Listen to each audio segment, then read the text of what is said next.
കുംഭം 2-ന് ഫെബ്രുവരി 14-ന് ഒരു കാളയെ ചിന്ത്രമംഗലം ഭഗവാന്റെ മുമ്പിൽ കൊണ്ടുവന്ന് ഇവിടെ നിന്ന് എഴുന്നള്ളിച്ച് ചന്തയിലേക്ക് എത്തിക്കുന്നതാണ് കന്നുകാലി ചന്തയുടെ പ്രധാന ചടങ്ങ്. ആ ചടങ്ങ് കഴിഞ്ഞ ശേഷമാണ് ചിന്ത്രമംഗലത്തപ്പൻ്റെ 7 ദിവസം നീണ്ടു നിൽക്കുന്ന ഉത്സവത്തിൻ്റെ കൊടിയേറ്റം നടക്കുന്നത്.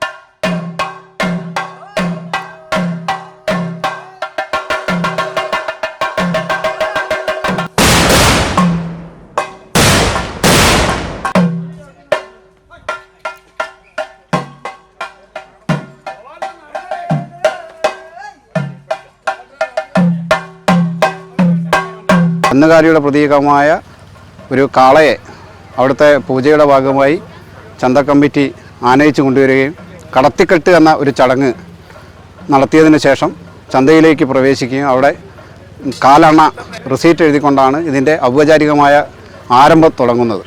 1996 മൂരീനെ കടത്തുന്ന ഔട്ട് പാസ്സാണിത്. 96 പിന്നെ 96 മൂരീനെ കടത്തുന്ന ചുങ്കത്തിൻ്റെ സീറ്റാണിത്. സർവ ജനവിഭാഗങ്ങളും ഒരുമിക്കുന്ന,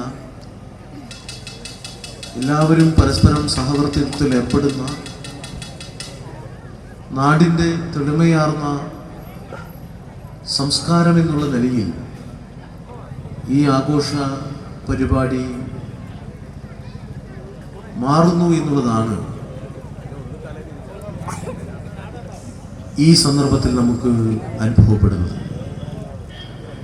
ക്ഷേത്ര ഭാരവാഹികളും ആഘോഷ കമ്മിറ്റിയും ഉൾപ്പെടെയുള്ളവർ മാതൃകാപരമായ നിലയിലാണ് ഈ പ്രവർത്തനങ്ങൾക്കാകെ നേതൃത്വം നൽകുന്നത്. നമ്മുടെ ഗ്രാമപഞ്ചായത്തിൻ്റെ അധ്യക്ഷ ഉൾപ്പെടെയുള്ള ജനാധിപത്യ പ്രവർത്തനങ്ങൾക്ക് നേതൃത്വം നൽകുന്ന ജനപ്രതിനിധികളും വിവിധ രാഷ്ട്രീയ പ്രസ്ഥാനങ്ങളുടെ നേതാക്കളുമെല്ലാം ഈ പരിപാടിയുടെ വിജയകരമായ നടത്തിപ്പിന് ഭംഗിയായി നേതൃത്വം കൊടുക്കുന്നു എന്നുള്ളത് തീർച്ചയായും നമ്മുടെ നാടിൻ്റെ ഒരുമയും ഐക്യത്തെയും പ്രത്യേകമായി എടുത്തു കാണിക്കുന്ന കാഴ്ചയായാണ് ഇവിടെ വരുമ്പോൾ അനുഭവപ്പെടുന്നത്. പണ്ട് കാലത്ത് ലേലത്തിൽ ചന്ത പോയിട്ട് ലേലം വിളിച്ചെടുത്ത് ഒരു കൂട്ടം ആളുകൾ ലേലത്തിൽ ചന്ത വിളിച്ചെടുത്തിട്ടായിരുന്നു ചന്ത നടത്താറ്. എന്നാൽ ഇപ്പോൾ ഒരു 10 വർഷത്തിൻ്റെ അടുത്തായി ജനകീയ കമ്മിറ്റി, പഞ്ചായത്ത് ജനകീയ കമ്മിറ്റി വിളിച്ചുകൂട്ടി ജനകീയ കമ്മിറ്റി ആണ് ഈ ചന്ത നടത്തി പോകുന്നത്. അപ്പം അതിൻ്റെ ലാഭങ്ങളാണ് ഈ പെയിൻ ആൻഡ് പാലിയേറ്റീവിലേക്ക് പോകുന്നത്. അതിനുള്ള പ്രവർത്തനങ്ങൾ പഞ്ചായത്ത് നടത്തി പോകുന്നത് വർഷാവർഷങ്ങളായിട്ട് പഞ്ചായത്ത് നടത്തുന്നുണ്ട്. തുടർന്നും ഇത്തരത്തിലുള്ള പ്രവർത്തനങ്ങൾ പഞ്ചായത്ത് നടത്താൻ ആവശ്യമായ സഹായ സഹകരണങ്ങൾ പഞ്ചായത്തിന് നമ്മളെ എല്ലാ ആളുകളുടെ അടുത്തുനിന്ന് വേണം. അതിൻ്റെ പ്രവർത്തനത്തിൽ എല്ലാവരുടെയും പങ്കുണ്ടാവണമെന്ന് അഭ്യർത്ഥിക്കുകയാണ്. ആറാട്ടിൽ പോവാന്നായിരുന്നു എല്ലാവരും പറയാറ്. ഇപ്പോഴാണ് ഇതിൻ്റെ പേര് ഞാൻ ആറാട്ട് എന്നുള്ളത് മാറി കന്നുകാലി ചന്ത എന്നുള്ള രീതിയിലേക്ക് പോകുന്നത്. എൻ്റെ കുട്ടിക്കാലം തൊട്ട് ചിന്ത്രമംഗല കന്നുകാലി ചന്തയിൽ വരാനും പങ്കെടുക്കാൻ തുടങ്ങിയിട്ടുണ്ട്. എൻ്റെ പല്ലൊന്ന് പറിച്ചത് ചിന്ത്രമംഗലം കന്നുകാലി ചന്ത. അക്കാലത്ത് ഡോക്ടർമാർ വരെ ഇവിടെ ഉണ്ടാകാറുണ്ടായിരുന്നു. ഡോക്ടർ സലീം എന്ന് പറഞ്ഞൊരാൾ അതിൻ്റെ ഒരു പല്ല് ഇവിടുന്ന് പറിച്ച്. അസത്യാട്ടോ, കളവല്ല. അപ്പോൾ അക്കാലത്ത് പല്ല് പറിക്കുന്ന ആളുകൾ, അതുപോലെ തന്നെ അല്ലാത്ത കന്നുകാലികൾ ഒക്കെ ഉണ്ടായിരുന്നു.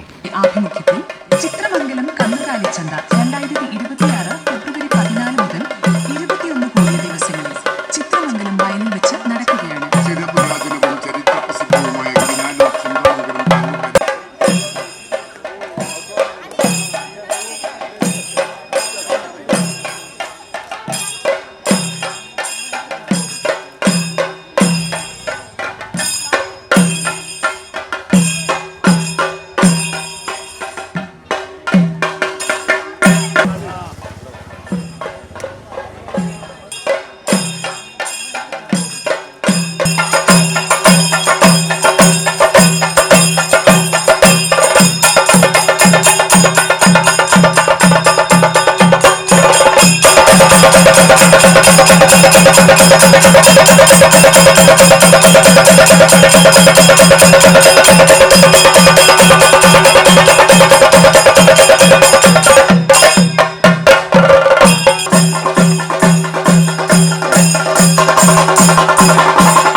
എൻ്റെ ചെറുപ്പം മുതലേ കാണപ്പെടുന്ന ഒരു ഉത്സവമാണ് ചിന്ത്രമംഗലം.